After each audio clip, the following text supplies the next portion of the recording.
Having a Gas is the podcast that chats to the great and the good of the creative industries, and in particular finds out what makes great music for film, for TV, for commercials, for cooking to, for dancing to, f***ing to, and more.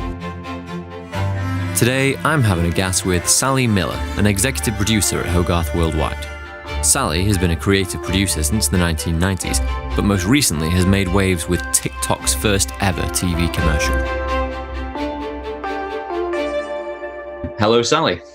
Hello, how are you, Greg? I'm very well, thank you. And I'm surprised to see that you are, because it sounds as if you have been working non-stop even during lockdown. Yes, it's definitely different hours, I would say. Yeah, you think although you're in your position, you know, you're at home and everything's around you, you're just non-stop on the Zoom. It's Zoom traffic, it's what it is. So, but it's good. It's really good. I absolutely loved doing the TikTok. It was really good fun and really, really pleased with the outcome, actually. Wonderful. Well, I look forward to digging into that with you, but just a sort of brief bit of background on what's going on now versus what was going on before. Because before we did this interview, we were discussing the fact that things have now changed for you. Obviously, you're an exec producer. You're sort of top of the chain as far as shoots go in terms of being busy, making decisions, getting things done. And you gave me the impression that there has been something that we've learned from this lockdown thing, a new way of doing things that we could have always been doing. What have you seen changed about shoots? How can we streamline them? I don't think as many people need to be on them. I think we can definitely work on that. I also think that the Zoom calls, although they're not very personal, you can speak to everybody globally. I've had more global chats with Hogarth and everybody around Hogarth and WPP than I ever have when I was in the office. So I've actually got to know more people, weirdly, via Zoom than I did before. So I think that you can just have a bit more connection. I weirdly like Zoom calls, so and not everybody does, but I don't mind them. It's like your very own TV show, as I keep getting called in the TV meetings. They're always like, "It's the Sally Show," because I don't mean to take over, but I don't know why. I think I always wanted to be a kids presenter, so I think that this is my time. yeah. So this is the audition. I think so, yes. Well, I'm too old to be a kids presenter now, but that was something I really wanted to do when I was younger, yeah. So going from that to where we are now, before we dig into the meat of the matter, what do you do now and how did you get there?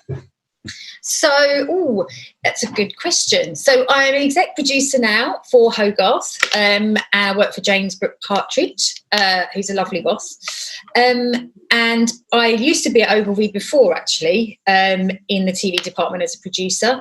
But what happened was I left there. So, how do I start? Started off as a PA for Lowe's back in the day. Is that now Mullen Lowe? No, I think it was Lowe Howard Spink. Okay, yeah. So it was like all of the orange ads, Stella, lots of the big ones of that time. So I started as a PA there. Before that, I worked for the Tape Gallery, which is a sound studio that Johnny and Warren have now got Wave. But I used to work with them at the Tape Gallery as a bookings girl. So I did that for quite a few years. And that was interesting because you met all the people in the industry. And in those days, there was a lot of famous people coming in and out. So lots of good stories there. I remember Leslie Phillips coming in and I didn't know who he was. And I was on reception, let him in. And I said, "Oh, are you the director?" And he went, "No, darling, I'm the voiceover. I say things like, 'Oh, hello.'" And I was like, "Oh, God, you're him. I was like, "Oh." That was really embarrassing. Then I went to be a PA at Lowe, and then after that I went to Ogilvy and really it was quite good because Ogilvy allowed the PAs on a shoot. So I went on my first abroad shoot and did lots and lots of that. So I was kind of a late developer. I was a PA for 5 years, which is a long time. But actually I'm really glad I was, because I was ready, really ready when I got made to a producer. And then I stayed at Ogilvy for 9 years and then went and freelanced after that at Wyden's and the Gary Bowen. And then I got a job at WCRS working for the lovely Sally Lipsius. And I was there for about 7 years. and then doing things like King, Churchill, Santander, all that sort of stuff, all the like big clients. And then James poached me, and now I'm at Hogarth, working on Philips. A lot of TikTok. I've done a lot of TikTok, which has been really a different way of working, because they're very, very fast and it's very, very reactive. And so you're kind of got many hats as well as the producer hat. But I've loved it, actually, because it's been a huge... Everybody's doing it in this lockdown. It's like it was heard of, but now it's gone like mad. Like loads of footage has been taken from TikTok on TV, and everybody's doing it. You know, grannies, parents, kids. It's really quite a positive platform. Yeah. So there's a few things to pick up on there. One of the things in terms of the irony that now we're looking to streamline shoots and take fewer people, but that's actually how you got your experience, being a PA who was allowed to go to the shoot. So hopefully, if that's not pulling the ladder up for people who want to get into it, what do you think the work experience opportunities are going to be for the young uns who are desperate to get into the industry, but they can't go on shoots because of COVID security? That is an absolutely brilliant question. I think that I think I was very lucky when I got into it, because I had a brilliant teacher and I was trained really well by the late Russell Benson, and that is actually really important, how you're trained. So I think there are ways, speaking to Nabs, I've spoken to Nabs about this before, and I think some of the more senior producers, you know, like Helen Powlett, people like that, can train. You know, we can offer our services to show the next generation. I think it's really important. Even in lockdown, there are ways, if they can't go on a shoot, there are so many things that we can teach them to do. You just need to give them time. And the problem is now there isn't the time, and there isn't the budget to always have that. But I think we need to figure out a way, because there will be a lost generation in moving forward. So I totally think there's a little gap there that needs to be looked at, for sure. Great. Yeah, I get there was an old joke on Futurama when they were doing a shoot. It would say "No writers, please" on the door. And is that a thing of the past? Copywriters coming along to the Brazil shoot? Yeah, sometimes there's a lot of you can only take one of the creatives, or the art director or the copywriter. But now you also have both. The copywriter, they seem to do both, which I always find a little bit tricky, because generally you have a talent for one or the other, don't you? I mean, there obviously are, like the social guys on TikTok, although they are defined. There is a copywriter and there is an art director. So I think it'd be still good to keep that. And I think that also the other thing that I'm not quite sure about is putting like strangers together. You know, I love sometimes when they've known each other, or how they met, and the story of a copywriter and an art director and what they've done together, because part of the passion is the relationship, isn't it, as well? So I think that's a little bit disjointed at the moment, like just putting people together. I think you've got to be really lucky if that is a explosive combination, because if you listen to any of those podcasts on Daily Reviews, or there's a couple of other ones, Paul Wyden was in an interview recently, all of those relationships have come from knowing someone a long time and just bouncing ideas off each other. And you know, the most brilliant directors and writers of films have a history together, don't they? So there's always a little bit of quirkiness to it, and I think that's definitely something that we are missing slightly. Yeah. Okay. If you know what I mean. Yeah, absolutely. There's star quality, and everyone knows when they've worked with those creatives or even those producers who have that chemical X that makes them brilliant. And you were talking chemical about X. I like that. That's good. I'm gonna pinch that. All right. Well, I just want to make sure I get a credit for it every time it appears in campaign. So you were poached by James, and I'm guessing that's because you have that a part of that special something that producers need. So obviously you've been around, you've been well, I don't know about that. I think I knew him from Ogilvy, and he was brilliant. And when I knew he was there as well, and it just all worked out really well. But I think, again, it's the fact that we knew each other, and the same kind of training. We had the same kind of training. The same phrase book to work from. Yeah, pretty much. It's like, you know, you never say no. You'll always find a way. Yes, that's exactly right. You know, because that's really good, because it's against something of a parochial British, that can't be done. Producers have to be, this can be done and it will be done by 5 p.m. That's the producer. Absolutely. And there's always a way of doing it. And I was always taught that the creative is always right. Mm-hmm. They're my main, these days it's a lot more client-led. So you've got to be, as a producer, very, very good in front of a client, I feel. And that's not always something that you learn. That's something that you get through experience and different clients and learning how to be. But creatively, that's my most, that is where I've got to take my lead from. I've got to make that creative happy somehow. So that's really interesting, that, because I won't lie to you, I didn't get into the industry to work in advertising because I was a young idealistic, I was going to be a rock star musician. I'm never going to have to do adverts.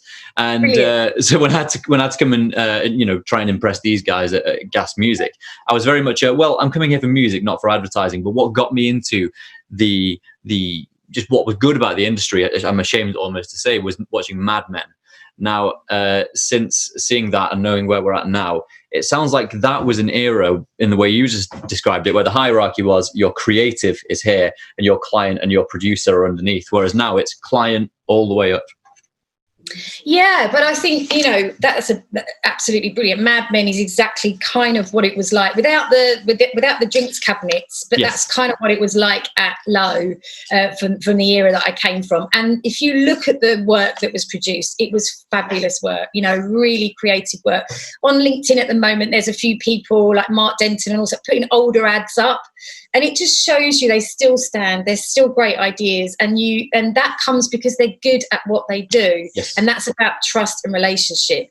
But it also means that the account guys were of the belief, and they would sell the creative. Yes, they're selling it in. Yeah, they're selling it in, and I think there's a little bit so much being scared now to lose the client because they've got so many other options, and also so much clients are doing it themselves that it's more of a yes, when actually I think it's we could do with a little bit of the old to be respected for the idea. If it's a brilliant idea, then let's try and get this through. We're doing it for the good of your brand, not just because we're creative and we want to get it right. We're Don Draper. That's not why we're doing it. We're doing it because you will sell more, it will look good, and people will talk about it. And saying that, TikTok are actually one of those clients that allow us to do that. They have trusted us to do that. That with the trust and the relationship becomes good stuff, right? So well, and let's lead off with that. Let's talk about TikTok, because I told you when I called you up about doing this podcast that as soon as that was out, because my circle know that I'm in the music of advertising business, my phone just went off and said, "Have you seen the TikTok advert? Have you seen it? Who's done the music? That's the best thing I've seen for ages." And so let's get an overview, because it is really one of the most popular TV ads I've seen for a long time. Ironically, for one of the things that's allegedly coming to kill the TV. So I know, it's bizarre. And also for me, I've been in the industry about almost 28 years now. Oh my God. And I've never been asked for an interview. So this is amazing. I mean, in lockdown, I shoot an ad in lockdown and I get an interview. So this is fantastic for me. I'm loving it. Loving the attention. I think the producers are often like the chefs. They're in the kitchen, they're unseen, So the creatives get to do all the having a gas. But talk to me about what has the experience been like overall. When did it come in? When did it pick up? Was it in before COVID, and did that smash it apart? Or no? So it wasn't here before COVID. It was more of a really reaction, because they're so reactional. It was a reaction to like the first week, I think, or first or second week, that their downloads of TikTok went through the roof. So they were like, we need to go on TV. We need to get out there. We need to let people know we know, Right. Yeah. They're doing this. So we need to reaction. Lewis and Adam, who are creatives at Social Lab, they are brilliant guys. Mm-hmm. They've been around a long time, and I think they come from Glue before, but they wrote this idea, and the client always loved that track because it was used in a TikTok with the cats, the beginning part of the ad with the cats, and it goes around and it goes to music. That's actually been used in a TikTok from one of the TikTokers. There's quite a few of them. It went off, I think it was last year. So they've always liked that track. That track has always been on the table. So that track was what we were given. And then the guys had to come up with an idea around that. And basically what we're saying is, it's a brighter world. We can do some stuff that makes us happy. during this time. Get yourself on TikTok. And that was that really. And I wanted to do lots of illustration with it, as well as using TikTokers. And then there were some celebrities that were on the table. But we were the whole thing probably took in total 3 weeks. It took a week to shoot, and then we did some rehearsals before. I have got a behind the scenes that I think I've sent you if anyone's interested. It's quite good to see how it all went about. But we shot it. I'll put a link to that in the description. Oh, perfect. It's just what's weird about it is that you never get to, although you do a behind the scenes on shoots, you never get to actually record all the conversations because you're on Zoom. They're all recorded. So when I gave it to the editor, he was just like, this is great. I've got so much footage to work with here because, we talked to the celebrities. We all had a go at, chatting and stuff. So, yeah, it was really, there was a lot of footage for that. So it was good. But the first week was more about Zach, who's at Agile, has worked with Adam and Lewis before. Zach has done quite a few TikTok ads, and the client loves him too. So there was no point really in going down the road of, we did look at other directors, but it just felt right, and the client really wanted Zach as well. So it was a good combo. It was one of those ones where you go, oh, this is all working nicely, great. And then he sort of then went to recce all of the houses via Zoom with the art director, and they kind of would take pictures of the room and figure out what they needed to put in there props wise, and also wardrobe for the TikTokers. So Amazon was a huge, we used Amazon a lot. You're literally just buying things on Amazon to get all the necessaries for the shoot. Yeah, absolutely. And then getting them there, because obviously you can't, touch anything or be around them or anything. So they got all of that. And then we have to they do a list with the project manager and Jude, the producer, to tell them exactly what they need to do. So some of them we'd send them an iPhone so that they could, with a apparatus, so they could pop it up so they knew what to do. And then we'd sort of talk through what they needed to do and where they needed to move the props. So it's like, can you move these flowers over here? Can you move that to the left? It was all that kind of thing. So very live, and very much for me, really involved, right in there with the production company, which I love. I love that bit. We don't always get to do that. So it was really good. And then we took it from there. So the call sheets were like proper call sheets, but Zoom calls. So it was 10 till 12, Gordon Ramsay and his daughter. Wow.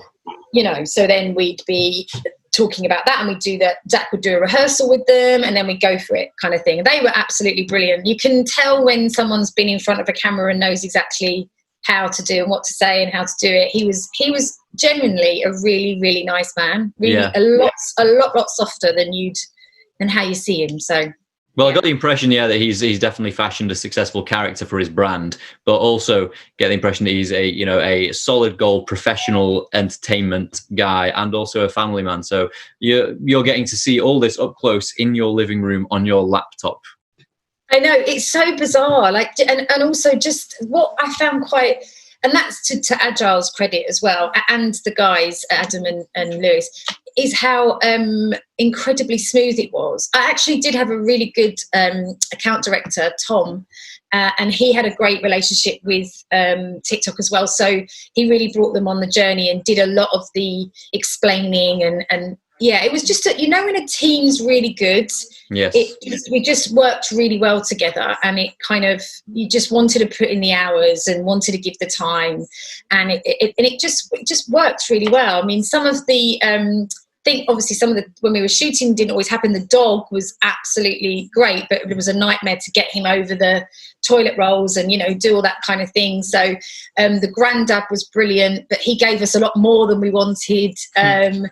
Tom Daly was brilliant. He wanted to do all these other things with it as well. We got to meet Tom Daly's mum, and then that's what's so mad. You got the laptop and you're going, oh, here's my mum, here's this, which was really good. It was I would say much more of a personal shoot than a normal shoot, I would say. So is the TikTok is the team at TikTok quite I don't want to seem patronizing in any way, but I want to say young-minded. Do you know what I mean? Is it all quite a young team? Yes, it is a young team, and it's a very forward-thinking team. They obviously I think they don't just have us as a client. They use other agencies, you know, like Instagram and Facebook do that as well. And I think they do internal as well. So they know what they're doing. There's no, you know, it is what it is. I think what they liked was the team, and they really like the creative team. So that helps a huge amount, you know, because they like the way they write and they write for them. And they absolutely love the ad. It's done really well. They're now making it for global so that they can use it in other countries. So they'll take out, you know, different people and replace it. Yeah, exactly. It's going to be like celebrity replacement. I'm not sure. I'm not actually on that one. I've been given a Philips job, so I'm not, and a Vodafone job, so I'm not actually on that at the moment. But I'll keep you posted and let you know. But I think it's the same track because the track's just done really well. They love the music. So. Yeah, that was part of the discussion I had with Rory Sutherland. He was saying it's interesting how often, and I'd like to get your view on this, how often in production the shoot and the concept is devised and created and done, and then when you get to post, you start thinking about music. And is that the most common way of doing it? And is this quite unusual to take the track and build around it, or? The last time I did an ad where the track was already picked was a King commercial for Candy Crush when I was at WCRS, and they picked a Bjork, It's All So Quiet. Oh, great track, yeah. I don't know if you've seen it. You should have a look. It was Nathan Price who the director was. He did a great job at Park Pictures, and it was It's All So Quiet. But Bjork apparently hates that track, absolutely hates that track. She never wrote it. Mm-hmm. So she didn't want to clear it. So I managed to find, I didn't, a company called, which I shouldn't probably talk about another music company. No, you can do that. Happy to hear. Okay. Soho Music found me a brilliant, I think it was, I can't remember what, Denmark, I think, one of the Simon Cowell people that won one of the Denmark programs, and she sang it amazingly well. So I paid for the rights of the song and her, which was a lot, but nowhere near what I would have had to pay for York. And I don't think anyone knew. Luckily I didn't get caught for passing off or anything like that. I might now I've admitted to it, but so it was actually to your advantage that Bjork didn't want to clear it, because you were able to get the publishing and then a much cheaper master recording. Exactly. The publishing was quite high. I think I paid something like 90 grand, but really 90 grand for that track, I thought that was pretty good, you know, considering it was a global, it was worldwide. It was a big one in America. It was all the countries. So I thought was pretty good.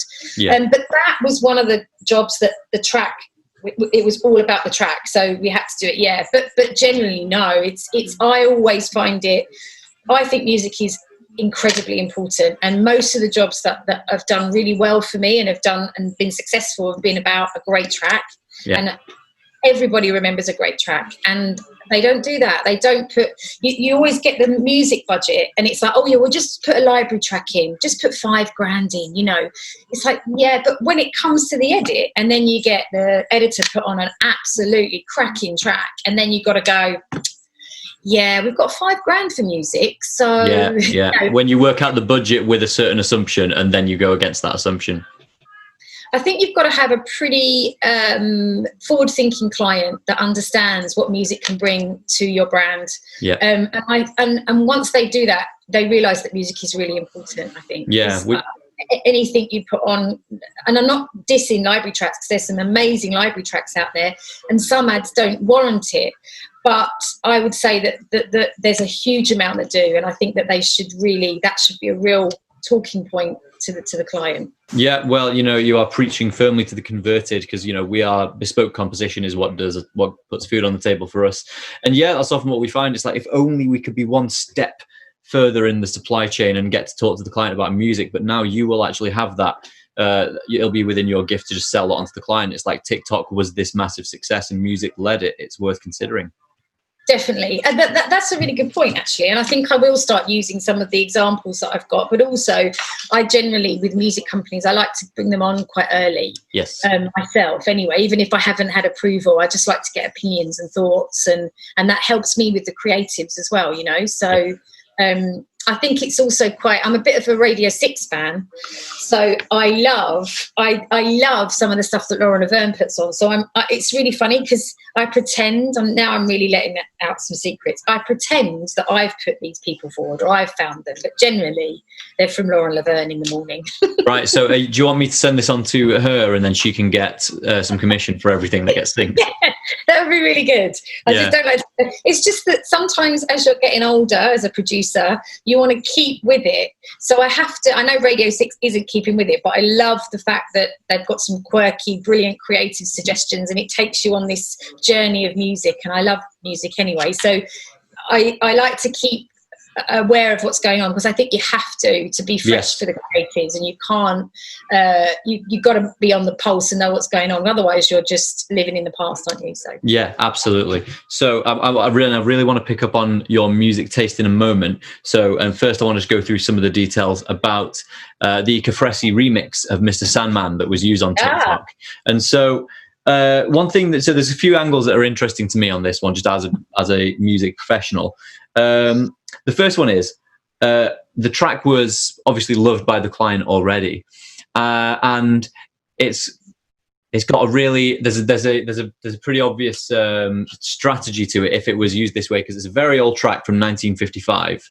Yeah, remixed to sound like the most contemporary thing you've ever heard. So it's as if you're trying to bring in two audiences with that. Is that what TikTok were going for? They want to expand into these? Oh, that's a great way of putting it.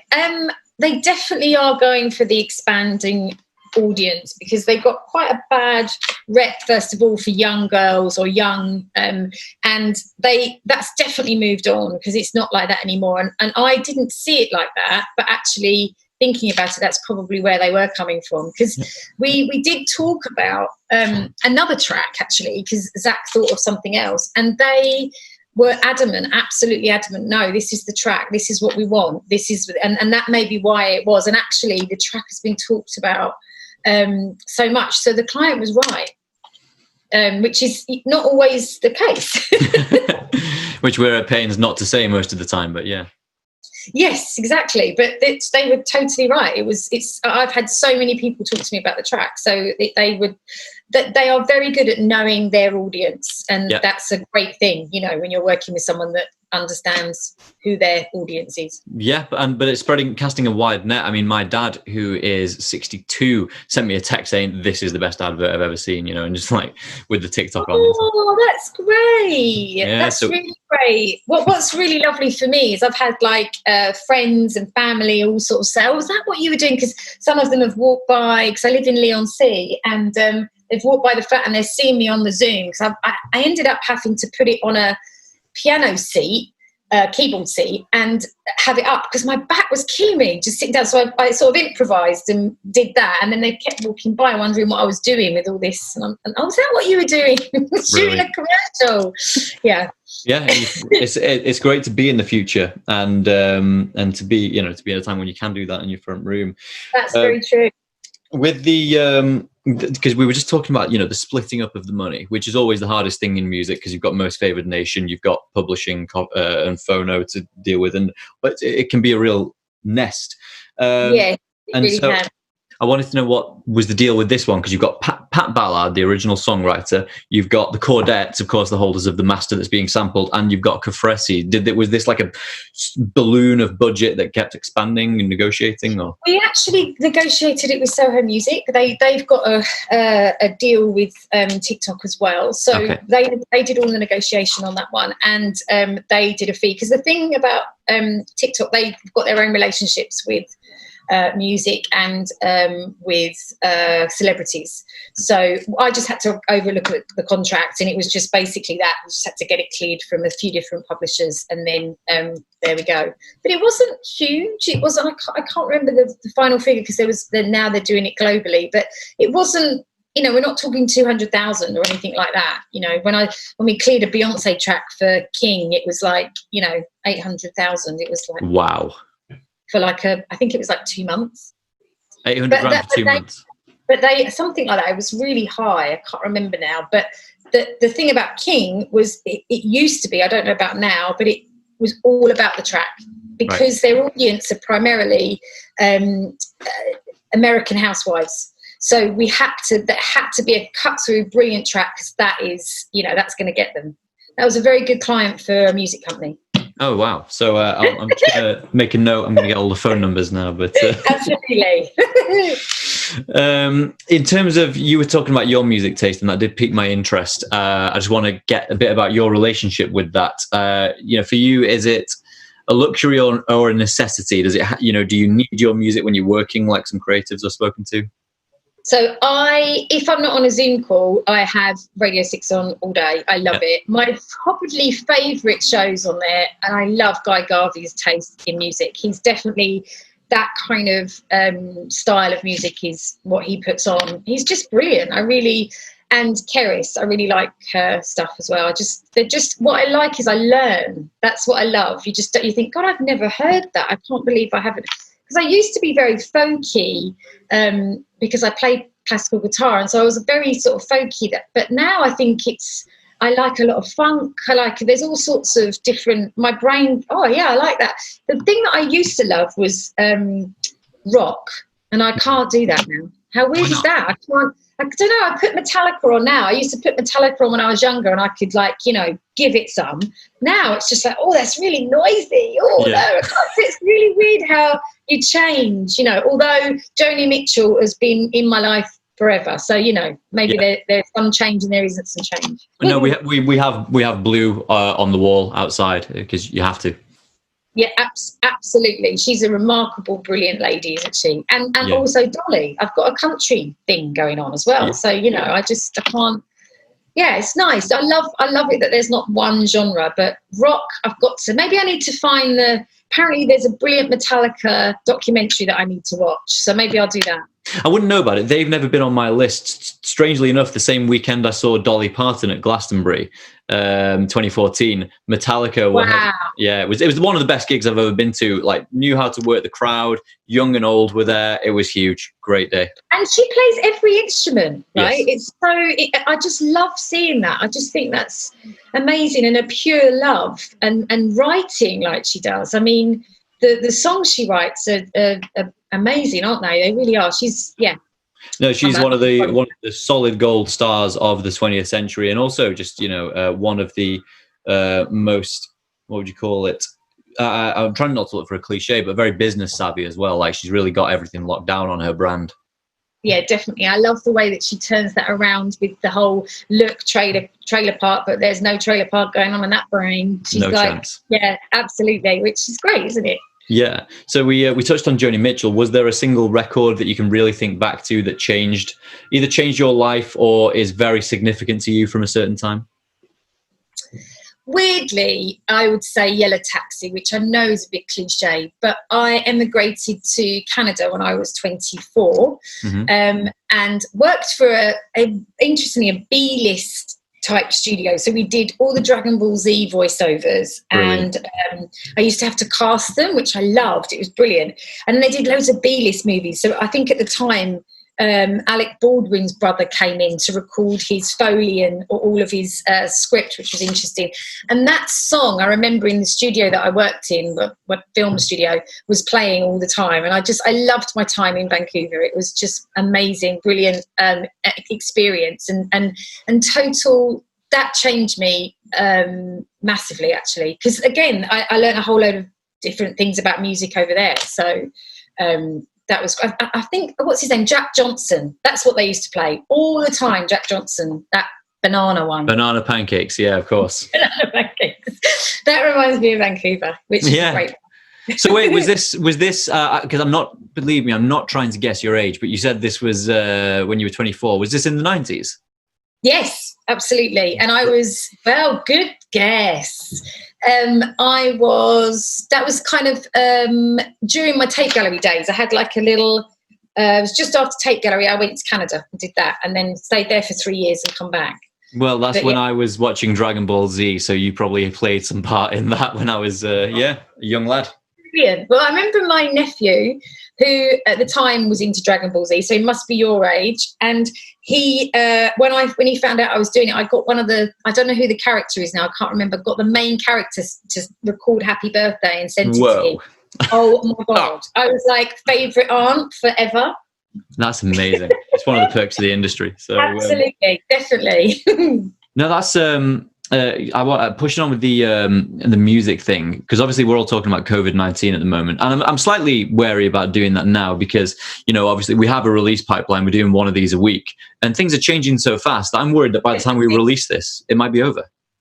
Well, yeah, you got a good point. I mean, the APA have put out on their LinkedIn and everywhere the rules that we need to stick to. So okay. I think, and there is shooting going on in London, all very sort of careful, and also a skeleton minimum crew. But it is possible. We are slowly doing shoots. So I think that's going to continue. I mean, I've got a Philips job that I've just been given, and that will require shooting. I don't at the moment. WPP is we're not allowed to go on any shoots, so whatever we do, we've all got to do it via Zoom, which I think is sensible. Yes. But obviously, the production company wise, they've got to shoot and they've got to do it. So there will be ways that we're working, and I think we're all finding out. Every different production company and agency are finding out. I'm part of the Women in Advertising on Facebook. And we're going to try and get together and just have a conversation about what we're learning, you know, because I think that's the thing that we're doing more now, is sharing what we're learning, because this is new. It's not the same way that we were all trained. It's not the old school. We've got to go with this. And if we can all help each other with different things that we learn, then how great is that? You know, it's definitely... It's definitely, even like, you know, different apps or how we edit, you know, everything like that, what we're passing on, how we're doing playback, all those kind of things. I think hopefully we might have like a little toolkit of how that works in production, which would be brilliant, you know, moving forward. Yeah, I can't remember if you saw Rory saying it ought to be a thing, and if I were starting a business now, I would try and make sure that everyone was video conference trained, because some of us are media trained. We're used to speaking to a camera and a microphone as if we have an audience, and obviously you have taken to this like a duck to water. I mean, you're probably doing it before, but there are some people who do. I don't know if you saw Boris's press conference the other day, and you had the awkward changing the mic, unmute, mute, all this stuff. I did see that, and it's interesting, isn't it? I think, and I suppose because I, maybe like yourself, I used to do hospital radio, so I love interviewing, I love doing all of that, and you know, I wanted to do that. I suppose I'm not scared of it. I love it, but I know lots of other people don't, and they find it. They are still brilliant at their jobs, but actually running, because even on the shoot, you know, someone takes control and you get involved. Or I'm not very good at silences, so whenever there's an awkward silence, I'll always talk. What's quite hard on Zoom is you kind of over talk, then you interrupt each other, don't you? And it's like, oh, okay, like the conference calls. But I find it really excruciating when there's silence, so I'll always say something maybe not inappropriate most of the time. But some people don't have that, so you have to appreciate. You're absolutely right. It is something that you need to learn. Really, it's quite a difficult. You know, some people don't even want to be seen. Like a lot of people always turn their camera off, and I'm like, "Hi," and everyone's not got their cameras on. I'm like, "Oh, okay, right, turn my camera off." You feel like you've got a two-way mirror, and everyone can see you, but you can't see them. You know? Yeah, exactly. So I think that Rory's right about that. I think that we do need some training, and also I need to let other people talk. That's what I've got to learn to do. Well, that's just the extrovert part of the extrovert training anyway. It's like, because I'm the same. I will speak over people, you know, loved ones frequently. I was like, yeah, but I'm saying something. So, you know, I try not to do it. But one thing I noticed with speaking to Rory, it was quite clear that he's someone who does professional public speaking a lot, because I thought at first, I can't quite get in. If I want to ask a question, I can't quite get in. That's because he's an expert at keeping the whole conversation going by himself, as if there's no one else there. And as soon as there's even a noise that I want to ask a question, he'll just stop and wait for it. And then when it's asked, he'll go off in that direction. Yeah. Yeah, and I think also his vocabulary and the way that he explains things is so interesting, and I think that's something I've always wished I had. You know, because sometimes you go, oh, the words I choose are nothing like what Rory would do. So, but you've made me feel really comfortable, and I think it's just about your experience, isn't it, in what you're doing, and that's part of it, really. I think. One thing I was going to say to the next generation or coming in, it is a great job. It really is a great job of producer. Yes. I think you can be a creative producer, which I love I like to think I am, because you can get really involved with those creatives, and your job is so important because you're not only making it happen, you're keeping it alive. And I think it is a great job that I didn't know about at school, because obviously we weren't told that, but I think it would be great to big up the producers, is what I say. Yeah, absolutely. And there's something I'd like to get here as well, because I remember not so long ago being the one who was looking through job openings and being completely overfaced, because every job opening is about 500 to 1,000 words long. They all say, here's what we're looking for, here's what you need, here's XYZ. So what would you say to people who are overfaced by that producer job opening where it says we need someone who is a self-starter, someone who has previous experience, someone who, and sees this immense list of things and goes, well, I can't do all that stuff. What's the magic thing you're looking for that's like, to boil it down insofar as it's people who get things done and get things over the line, and it's good to be around you. You're a good person to be around, all of that package, Wow, that's a big question. It's huge. It's a huge question. I suppose my advice would be to be yourself. I know that's very cliche, but when you're in a room and you're having an interview with somebody, you can tell straight away if there's a connection or not. It doesn't matter. And yes, if those on the list is overwhelming, but there will be things on there that you are good at. So you sell yourself on the things that you are good at, and the things that you don't know about, be honest. One thing that I've never done is lied and said I can do that when I can't. I always say, not sure about that, but I'll find out for you.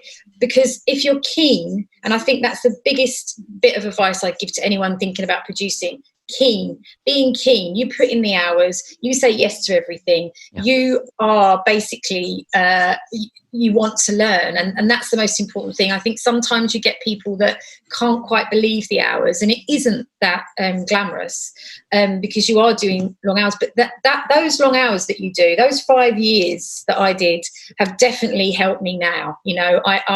I basically am glad that I grafted, and I think a good producer is somebody that's fun, a grafter, and is willing to put in and do whatever is needed to be done. Yeah, and that's definitely also something worth saying to the youngins. I mean, I'm still in my 20s, mercifully, but when you're, say, 21, it's really worth knowing that you can actually burn yourself out for the next 3 years, and it will have a tremendous payback for the rest of your life. Do all the hard work now if you can. Absolutely. And also the people that you meet along the way, so some of the older generation that you meet along the way, if you make a connection with them, I guarantee you later on in life that will come back to you tenfold. Always be nice to the people here and here, and it will all work. There's a saying, isn't there? Nice to the people going down as coming. I can't remember what the saying is now, but it's true, because kindness doesn't cost anything. And that to me is, I've been very lucky, and it's really helped me. And people always remember, oh yes, and not that I'm saying it about me, but they'll remember who, if they've worked with you, and then later on you get that back again. So that is a great bit of advice from you to the younger generation. Absolutely. What you put in now will honestly help you out when you're older, and it's much easier, sort of. Yeah. Well, that's the thing, isn't it? It's like lifting weights. The weights don't get lighter, you get stronger. Oh, that's good. Yeah. This is secretly I'm pitching to be a copywriter, so. Well, I think you could have a show on Six Radio with those, honestly. Okay, yeah, I'll take that, because we've got Six Music just over here. We're in Media City, so I'm going to lob that across to Matt White and Julie Cullen, and then I'll see you on the air. But, who's your who do you like? Do you like Six Music or Six Music? If I had to pick, if someone held me to a gun to my head, said radio, pick one station, I'd be like Six Music, no question. I mean, oh really? Yeah, in terms of UK radio, because I like Beats One, Apple, but for some reason I don't really think of it as a radio station, because it's just exclusive to phones, so, iPhones. Oh, right. I've never even listened to that. I must listen to that. Okay. Well, they poached Zane Lowe from Radio 1. So, they've got Juliet Anuga in London. She does that show, and she's, Skepta's sister. So they've got this kind of like grime family royalty going on. And so anyway, they're really good. But in terms of radio, yeah, it's going to be, it would have to be Six. And is it with the grime stuff and with is it because they know what they're talking about? You respect them and like listening to them because they know what they're talking about? Oh yeah, I mean with Julie, that's 100% what it is, because she is in one of the holy families of grime. It's not like reading it. She's read all the biographies. It's like she's in the story. So yeah. Yeah, I think that's what I like about Keris, and that's what I like about Six, because they passionately. I used to love Jarvis's show as well. Oh, Jarvis. They passionately. Have you watched any of his Instagram, by the way? He's been doing is it worth doing?